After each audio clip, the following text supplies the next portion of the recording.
En esto de las barreras, nos quedamos en génito urinario.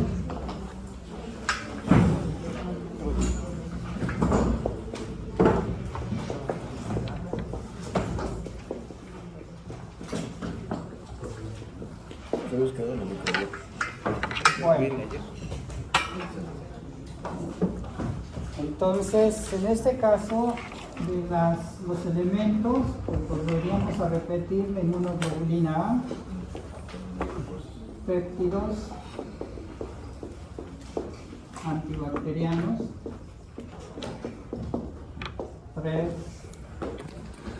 el flujo urinario,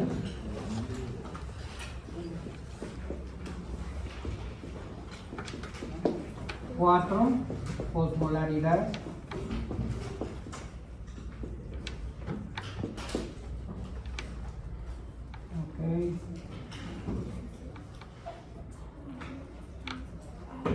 5, células inmunes,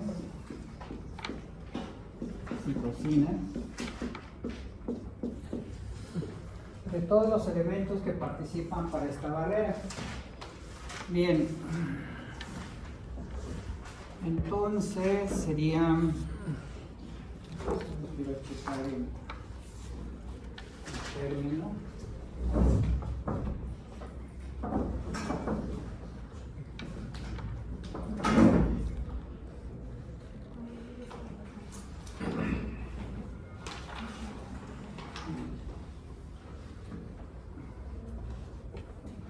Bueno, ahorita lo ponemos.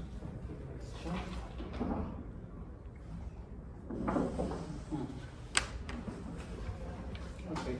Bueno. Así como revisamos tanto en intestino como en pulmones, si se recuerdan, pusimos MALT al tejido linfoide asociado a mucosas, ¿sí? Pero a nivel de intestino se le llama GAL, a nivel pulmonar, VAL, ¿sí? Y aquí tendríamos génito urinario, tejido linfoide asociado a génito urinario. Todas las submucosas tienen células inmunes, todas. Bueno, esto lo hemos recalcado mucho, que todas las mucosas tienen inmunoglobulina A. Tienen los péptidos antibacterianos que ya mencionamos ayer. Veamos cómo está esto del flujo urinario y veríamos la osmolaridad, en particular con el aparato urinario. Entonces lo básico en esto es dicho flujo.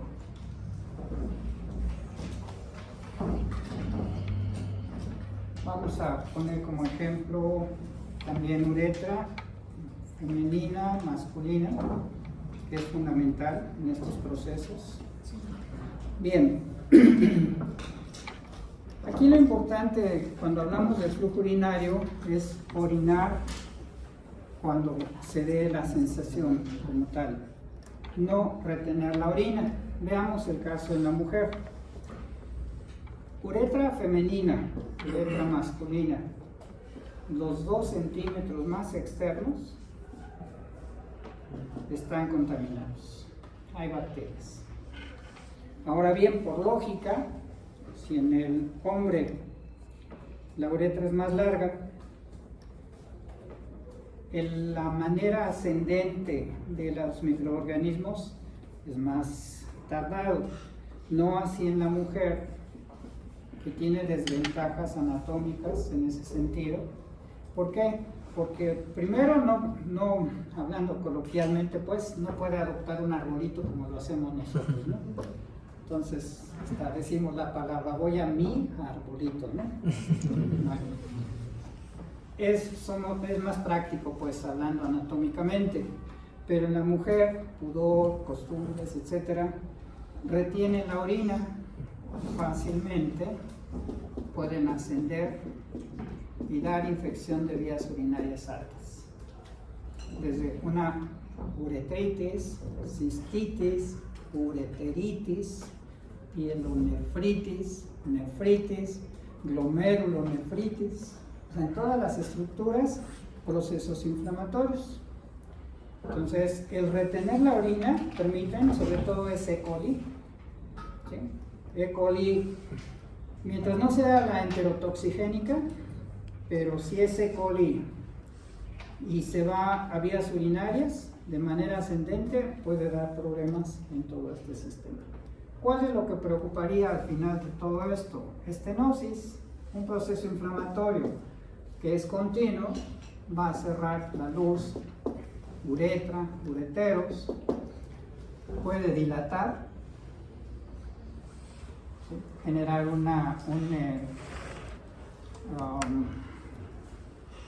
urocele, una dilatación por la orina, ¿sí?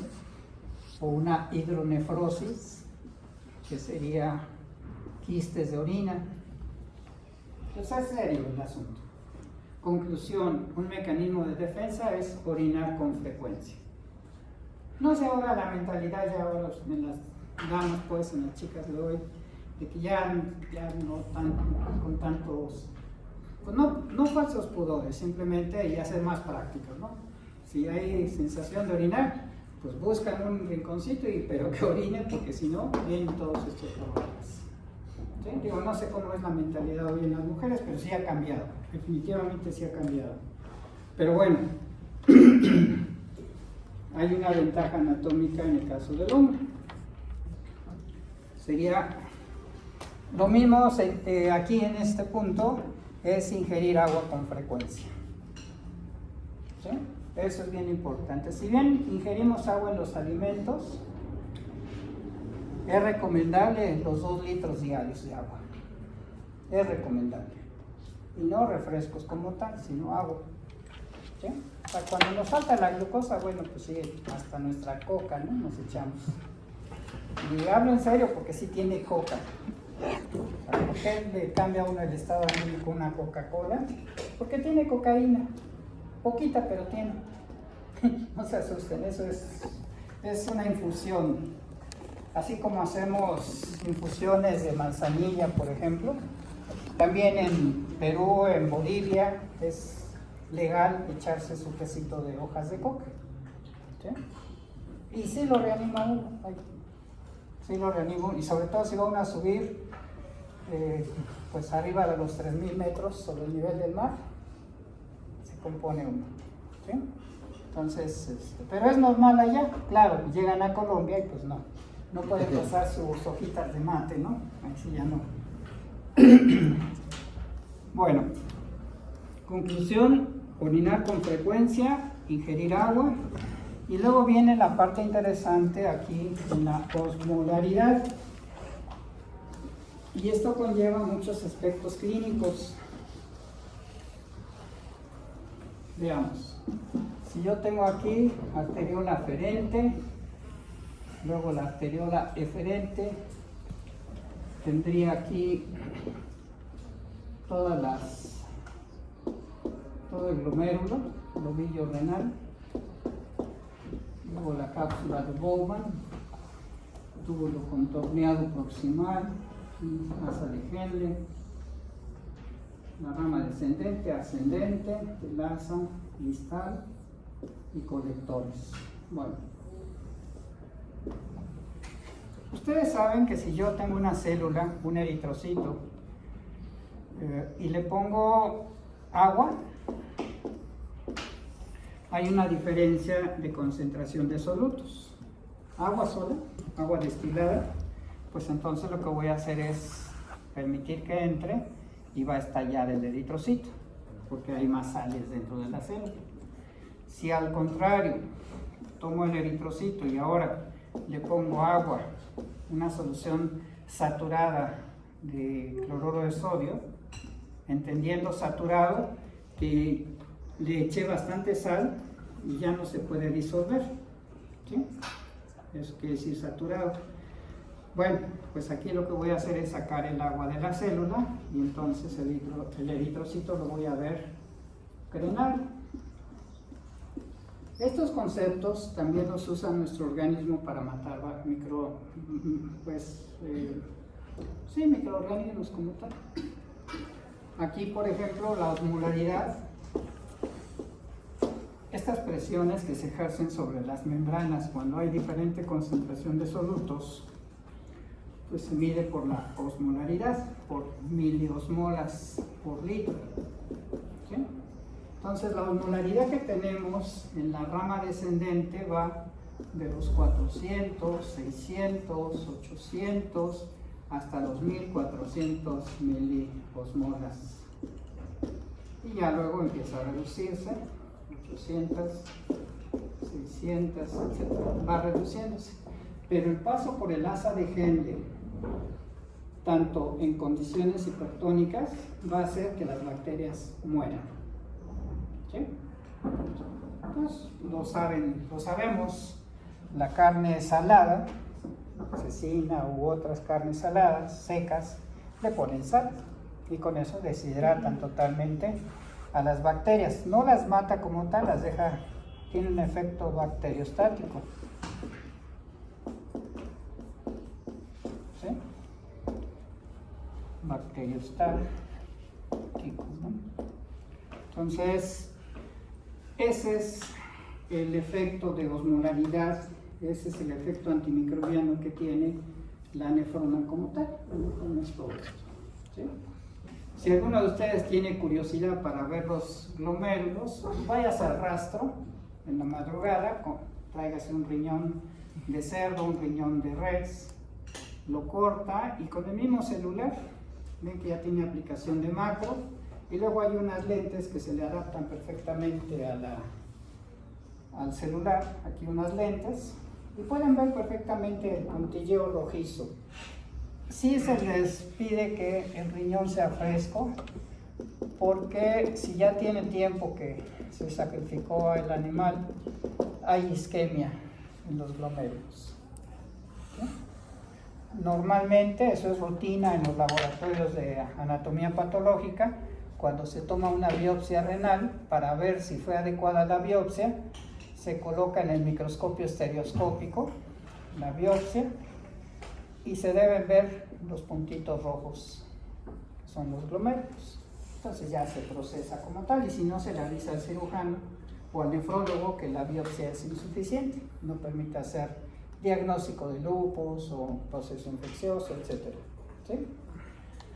Pero es fácil ver los glomérulos, hasta se puede hacer en una rata, sacrificándola y tomando el riñón y viéndolo en el microscopio estereoscópico, y les digo, hasta con el celular hoy en día vemos perfectamente con gran aumento. Pero bueno, eso ya es curiosidad de esto. Células inmunes como tal, todas las submucosas de ureteros, de vejiga, de uretra, tienen las células que hemos dicho, linfocitos, los cooperadores, los citotóxicos, los CD17, macrófagos, plasmocitos, y es normal que haya estas células revisando, patrullando por abajo de la mucosa, ¿sí? En todas las submucosas. Eso es normal. Claro, si hay un proceso infeccioso, aumenta la población, porque todos estos liberan quimiosinas que atraen neutrófilos, pues la interleucina 3, interleucina 17, interleucina 2, el factor de crecimiento transformante beta, también interferón gamma.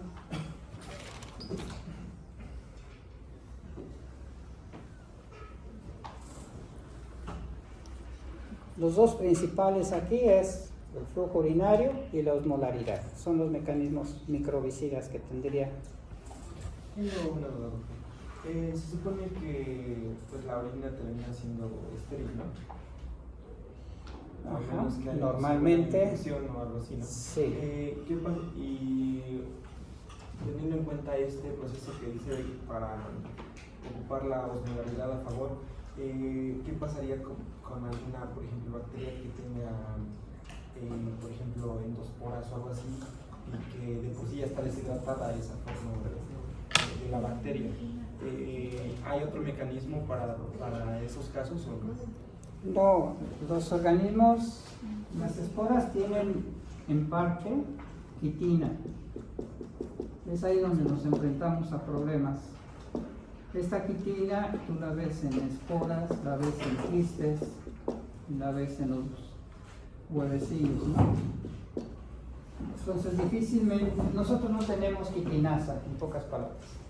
No tenemos quitinasa, y si ya las bacterias formaron esporas, hay que esperar pues a que las puedas matar, pero ya que eclosionen.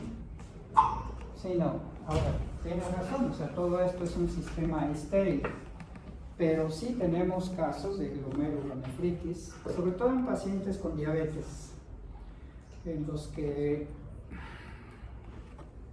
las condiciones cambian en él. Trae su úlcera de pie diabético, no puede caminar, no puede orinar a la hora que él quiere, porque no se puede desplazar, le duele al caminar, la hiperglicemia constante, la glucosa en orina, hace que las infecciones, aún sea hombre, por vía ascendente, se pueda contaminar. ¿Sí? Lo que tú decías, en el momento en que orina la persona, cuando se hace un urocultivo, pues se le pide que la orina la tome, pero cuando ya salió el primer chorro. Porque con esto permites que se eliminen las bacterias que están en estos 2 centímetros. Empieza a orinar y ahora sí que tome al vuelo la orina, ya después que se lave la mano, ¿sí? Pero lo tiene que tomar al vuelo para que así lo que colecte sea de vías urinarias altas. Pero en este sentido, sí, las esporas al tener quitina difícilmente tú las puedes destruir. Quienes producen quitina son los hongos, y eso algunos hongos, no todos. ¿Sí? Tú puedes observar, sobre todo en tiraderos de crustáceos, se generan estos hongos y producen la quitinasa, pero ese es un inconveniente. De ahí que le tengamos bastante respeto a los hongos en cuestión del humano, pues, o sea, son muy benéficos, pero fuera del cuerpo humano, dentro de él es complicado. Bueno, pasamos ahora. ¿Alguna otra pregunta? ¿O pasamos ya? Yo tengo una. Dime. ¿Qué pasa si se altera la osmolaridad de las ¿De qué, perdón? ¿Qué pasa si se altera la osmolaridad de todo el tracto urinario? Del tracto urinario. Definitivamente sí tienes más predisposición, no te estoy diciendo que venga contaminado. ¿Sí? O sea, aquí las condiciones de los pacientes pueden variar. Puedes tener pacientes con bacteremia o puedes tener pacientes con septicemia, pero vamos a suponer que es normal el paciente, no tiene un proceso infeccioso. ¿Cuándo puedes alterar la osmolaridad? Lo que decía hace ratito, paciente que en su momento se rebasa el umbral de filtración de glucosa, entonces empiezas a tener glucosa en la orina y eso te va a predisponer a la infección. 2. Es importante cuando ustedes hidratan a un paciente que analicen con qué lo tienen que hidratar. Generalmente se usa la solución salina o solución de cloruro de sodio, se le dice solución fisiológica, pero en realidad la que más es fisiológica es la Hartmann, ¿no? La solución Hartmann. ¿Por qué? Si yo quiero hidratarlo con solución glucosada al 5%, en realidad estas soluciones se usan solo para darle energía al paciente, porque la glucosa por un lado se metaboliza y desaparece, y lo que le están poniendo en realidad es agua al paciente. ¿Cuáles son las consecuencias de aplicarle solo agua al paciente? La cremación. Se deshidrata al hacerlo. Todo, en general, ustedes van a edematizar al paciente. O sea, por eso no debe uno, en los esquemas de administración de líquidos en los pacientes, van combinados, esto y esto. ¿Sí? Van combinados. Deben tomar en cuenta si el paciente camina o si está acostado.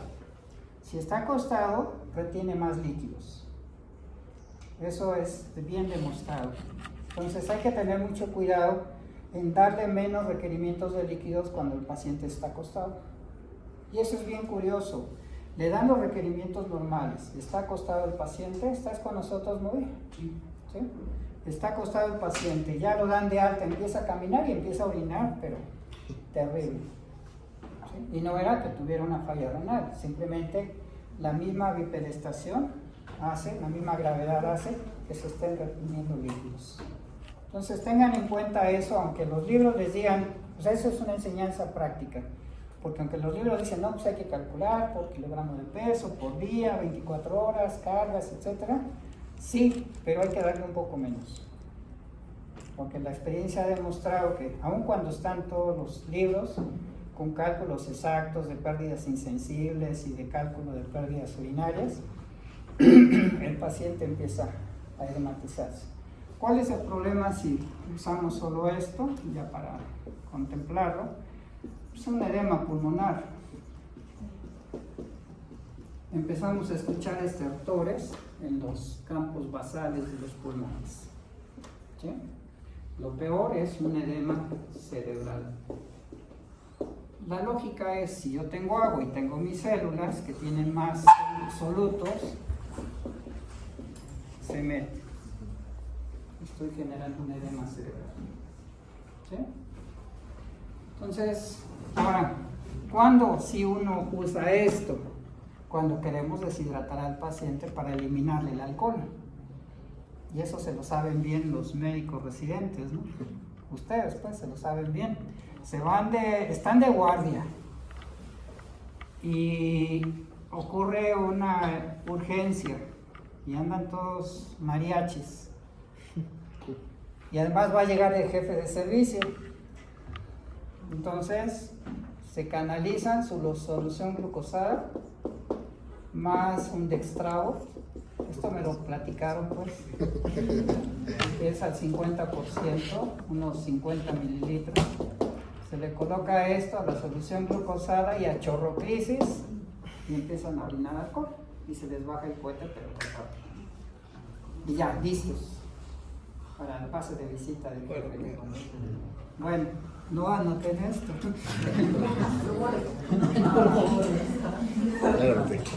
No debemos enseñarles. Bueno, los mejores maestros son aquellos que enseñamos lo que no deben hacer, ¿verdad? Eso es. Sí, no, hay cosas terribles, pero a veces funcionan y funcionan bien. Tengan mucho cuidado, sobre todo ya cuando sean R3, R4, que ya son casi jefes. Y luego se van de parranda y con las compañeras, porque lo hacen. Hay chicas terribles, médicos. Y entonces obtienen luego accidentes y llegan como pacientes. Y de estas cosas tienen uno que hacer. Sí, de verdad, tengan cuidado, ¿no? O sea, sí hay que vivir y hay que disfrutar la vida, pero cuídense, no hagan tonterías. Bueno, dejamos esto, pasamos a la conjuntiva ya por último. En realidad, cuando uno habla de la conjuntiva, tenemos que hablar del sistema lacrimonasal,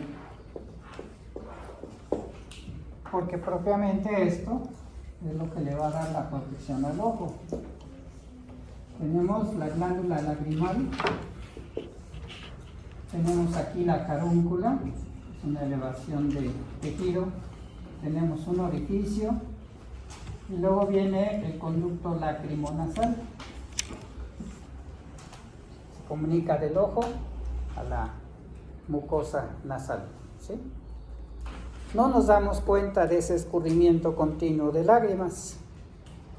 Pero si a alguna persona se le oblitera este orificio, pues empieza a tener epífora. Lagrimeo constante. ¿Sí? No es que esté llorando, simplemente es un lagrimeo constante. Entonces el dato inmediato ante una epífora pues es que está tapado el conducto lacrimonasal.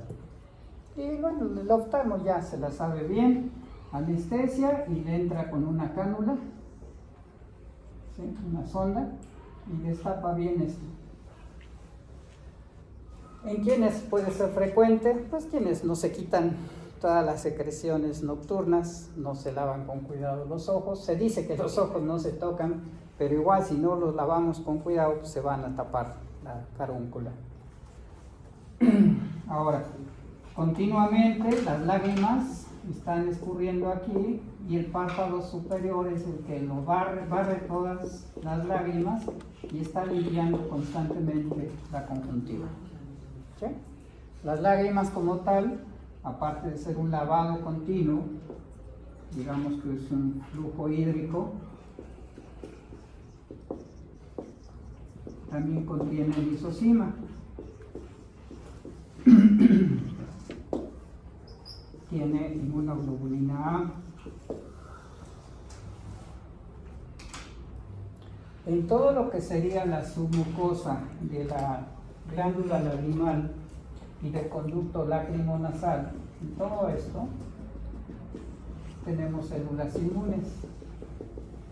Les mandé una presentación en PowerPoint, no es para que se aprendan todo, lo básico es lo que mencionamos en clase, pero está muy interesante toda esa presentación. Respuesta inmune en muchos procesos, infecciones virales, alérgicas, bacterianas, etcétera, etcétera. ¿Sí? Entonces vale la pena que lo revisen. Cuando ya no tengan nada que hacer, pónganse a ojear las imágenes, ¿sí? A revisar las imágenes. Si nosotros impedimos bajar el párpado, pues podemos aguantarnos hasta 1 minuto con los ojos así, sin cerrar el párpado. Pero ya después vamos a sentir un picor. ¿Por qué? Pues esporas, virus, bacterias del aire se nos van a empezar a pegar aquí, con riesgo hasta que haya una ulceración. ¿Cómo está la conjuntiva? Hasta aquí lo que estamos platicando. Tenemos la esclerótica, la córnea, y ya hacia el interior, cubriendo la córnea, el iris, la papila. ¿Sí? Pero la película que está cubriendo todo esto, tanto la córnea como la esclerótica, tendríamos que ponerlo de perfil para entenderlo. Entonces, lo inmediato que está de la córnea o la esclerótica hacia afuera, pues son las células epiteliales. Hay células caliciformes, hay células epiteliales.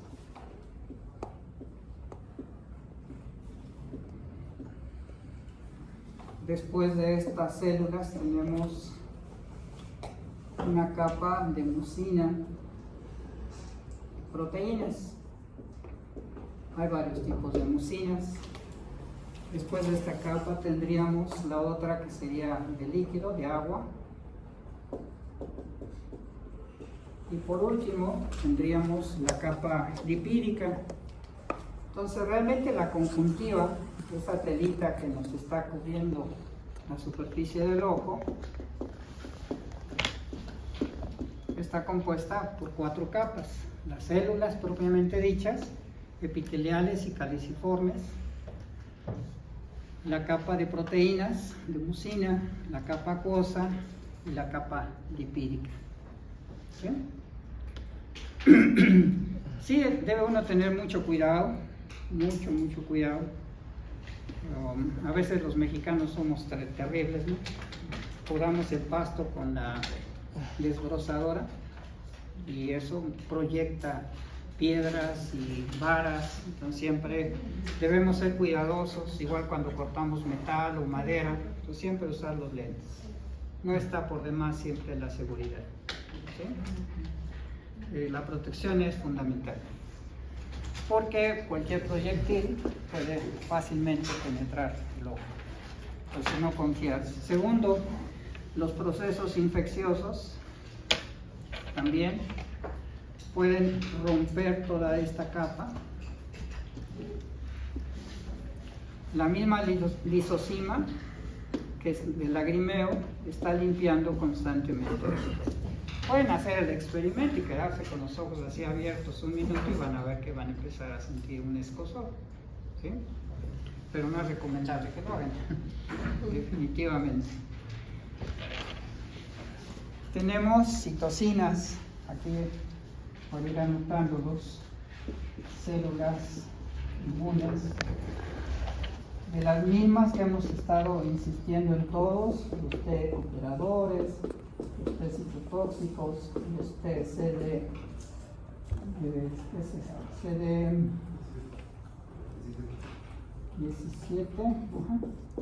también los mismos macrófagos, plasmocitos, etc. Quimiosinas, esto ya habíamos dicho, las interleucinas, sobre todo la 17, el interferón gamma. Este está frecuentemente en todas las submucosas, igual el factor de crecimiento transformante beta. El factor de crecimiento transformante beta, que lo he mencionado mucho, ayuda a la proliferación de células y como mucosas se están regenerando. Pero en condiciones anormales, este factor puede producir exceso de colágeno y generar fibrosis. A este factor de crecimiento transformante beta se le adjudica la cirrosis hepática, pterigión, ¿sí? También tiene que ver el factor de crecimiento transformante beta. Cuando lo usamos en laboratorio debemos usar guantes porque es mutagénico. Como estimula proliferación de células, debemos usar guantes para no tener alguna mutación en piel. Entonces, ¿qué te pues? Mutagénico, digamos, ¿no? Bueno, más que mutagénico, estimula proliferación de células, no tanto mutagénico, estimula proliferación de células, ¿sí? Es útil a microdosis o nanodosis, pero hasta ahí. Acuérdense de las citocinas que actúan en concentraciones nanomolares, es una citocina, los factores de crecimiento son citocinas. Entonces todas estas actúan a concentraciones nanomolares. Se producen en el momento que se necesitan y además decíamos que su acción es fugaz. ¿Sí? Actúa y se metaboliza, se degrada. Entonces todo esto es bien importante. Hay situaciones en las que el ojo no produce lagrimeo, como es el síndrome de Sjögren.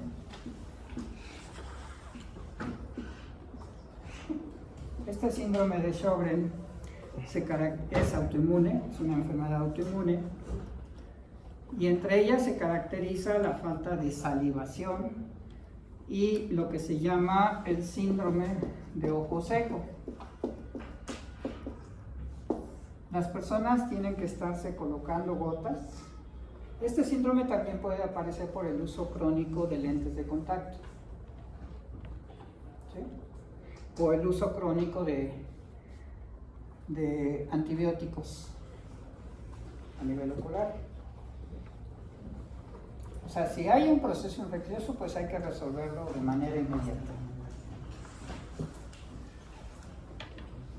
Los ojos, cuando les salpica uno agua, o uno nada en ríos de agua dulce, la esclerótica o la córnea se puede infectar por acantamuevas. Entonces,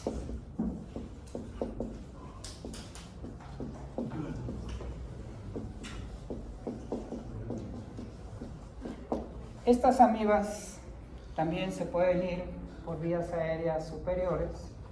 Y acuérdense que la lámina cribosa del etmoides es muy delgadita. A esta amiba se le llama la comecerebros. Y nos puede presentar infecciones en piel y una queratitis por acantamudas. Estas son fáciles de identificar, se hace un raspado de la lesión y entonces se les ve con sus acantapodios. Estas proyecciones que en células decimos son filopodios, aquí se les llama acantapodios. Y se caracteriza porque en su núcleo tiene un nucleolo, se tiñe de color naranja con la naranja de acridina y aquí en verde en la periferia que es su DNA. ¿Sí? Se los comento porque es algo que no pensamos como médicos. Dentro de esta familia de las amibas de vida libre, aquí nos genera una queratitis. Bueno, o se va comiendo el cerebro lentamente con el tiempo. Se le llama encefalitis granulomatosa. O la encefalitis espongiforme, no espongiforme, granulomatosa como tal, porque el otro es de los priones. Pero hay otra que se parece a entamoeba histolítica. Así tal cual no tiene acantapodios, tiene logopodios. Entamoeba histolítica, la atención que hacemos o que hemos desarrollado en el laboratorio para el diagnóstico diferencial, entamoeba histolítica tiene su RNA en la periferia y tiene su DNA en el centro. Estas son las amigas, pues las que nos producen infección intestinal. En hígado, en cerebro también, pero es una amibiasis encefálica. Y en cambio la Naegleria, que es también amiba de vida libre, es muy parecida a entamoeba histolítica, pero la diferenciamos por eso, porque su nucleolo está en el centro y su DNA en la periferia. Eso lo hacemos aquí en el laboratorio para diagnóstico diferencial. Nos mandan el líquido cefalorraquídeo, lo centrifugamos, hacemos el frotis, lo podemos hacer en vivo y en células fijadas. Tratamientos son diferentes: metronidazol, dihidrometina, y aquí sí casi no hay tratamientos. ¿Sí? Se ha utilizado la fortericina. Les platico esto como experiencia porque en algunos momentos cuando trabajamos con amibas de vida libre, tomamos muestras, las ponemos en peceras o en cajas, en botellas de cultivo, luego nos llega a salpicar. ¿Sí? Y al menos esta la podemos controlar con terramicina en ungüento. Difícil de controlar, sí, pero funciona muy bien el ungüento de terramicina, casi todo el ojo bien impregnado del antibiótico, pero funciona bien. Bueno, vean a todo lo que nos llevan todas estas barreras. Aquí, por ejemplo, sí hay que tener cuidado con los pacientes que provienen de las cercanías al volcán, porque a cada rato están limpiando sus ojos por el sílice. Y el sílice en contacto con agua forma piedritas. Entonces, acuérdense lo que les he dicho, con base a lo que vean del entorno, de alimentos, de condiciones del lugar, son las enfermedades que van a encontrar. Eso es característico. Muy bien, pues es interesante todo, esto es lo mínimo que podemos platicar de la barrera, de la conjuntiva como tal, del sistema lacrimonasal, pero pues ustedes ya vieron, ya revisaron la presentación, es muy amplio todo esto. ¿Alguna pregunta? ¿No? Bueno, pues ya dejamos barreras, pasamos ahora a lo que serían los patrones moleculares asociados a patógenos. ¿Andamos en tiempo? Sí. ¿La qué, perdón? La cantamueva. Al menos la experiencia, como luego vamos a recolectar aguas contaminadas, tanto de agua dulce, aguas termales o lagunas, pero sí, al menos no quedamos con queratitis. Sí. Sí, sí, sí. Y cuando no se manejan con esto, sí se puede perder el ojo. Uno de los propósitos en el laboratorio es encontrar productos, extractos de plantas para tratar las acantamuevas.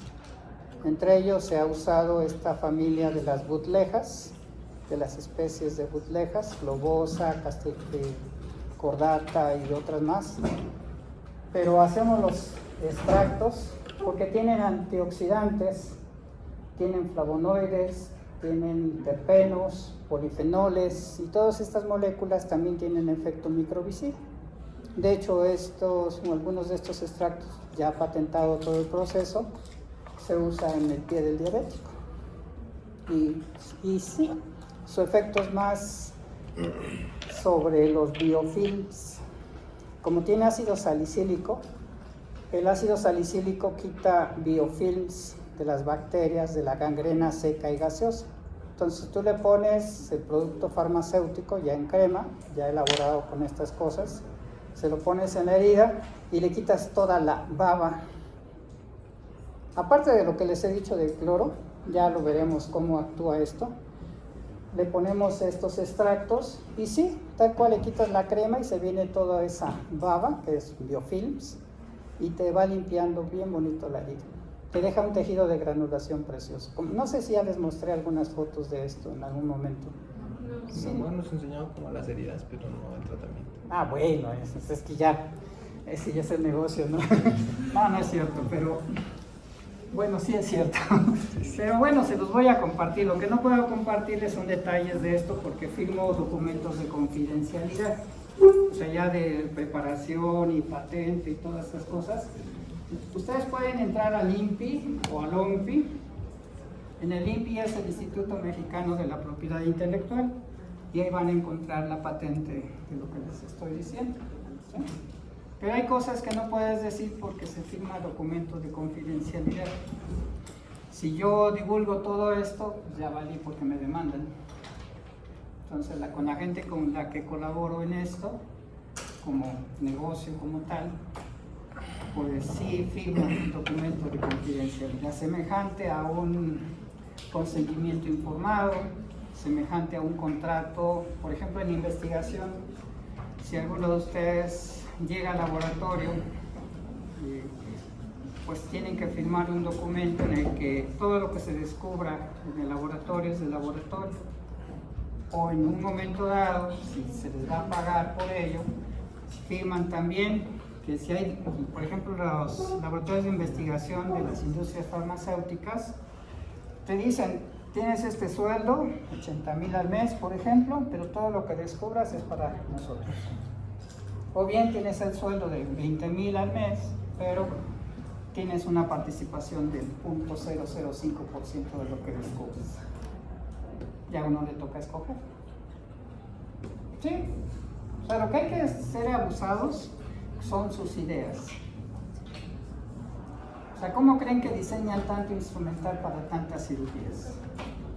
Váyanse tan solo a un congreso de traumatología y ortopedia y vean cómo es la cirugía artroscópica en rodilla o la cirugía artroscópica en columna, y se diseñan muchos aditamentos, pequeñas prensas o pequeños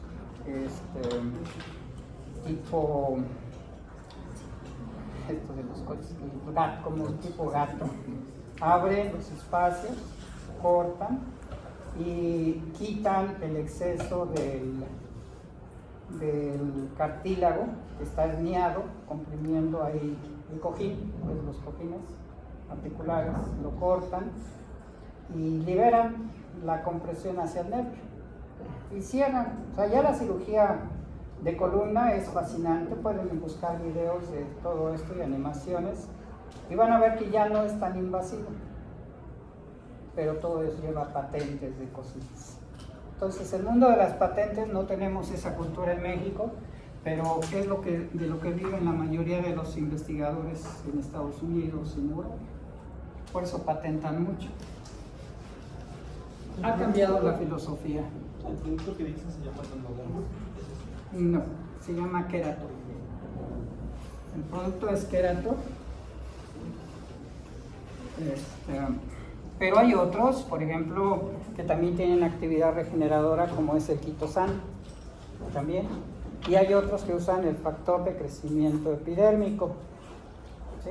Creo que es el que me platicas, no estoy seguro, pero tienen el factor de crecimiento epidérmico. Todos van funcionando, pero aquí el asunto está que ustedes, cuando traten heridas que tenga todo ese material viscoso, todos esos biofilms, los traten con productos que tengan salicilatos. ¿Sí? Los salicilatos, el ácido salicílico en las plantas es una hormona. No sé si alguno ha escuchado que le ponen a las plantas un mejoral, ¿no? Es ácido acetilsalicílico. ¿Sí? No sé si existe el mejoral como producto farmacéutico, pero bueno, es la aspirina. ¿Sí? Y le ponen tal cual la aspirina a las plantas, porque les ayuda a crecer en sus raíces y en su tallo. Son hormonas. En las plantas son hormonas. Pero ya en el humano degrada los lípidos y proteínas de los biofilms. Entonces acuérdense lo que decíamos de los biofilms. Si la bacteria está aquí y forma su biofilm, el antibiótico, así sea en cultivo, susceptible a la bacteria, pero teniendo el biofilm, no va a llegar. Necesitan quitar el biofilm, dejar a la bacteria para que el antibiótico llegue. Ahí están los falsos positivos de resistencia bacteriana. Dicen, es que ya usé esto y ya usé el otro, una sinusitis, una faringoamigdalitis, y no quitan biofilms, así le den el antibiótico más fuerte, no lo van a quitar. Tienen que usar sus soluciones de agua de manzanilla con solución de shampoo de bebé al 2%, lavados, y ya el antibiótico va a actuar sobre las bacterias. Y ustedes son los que van a ganar su lana.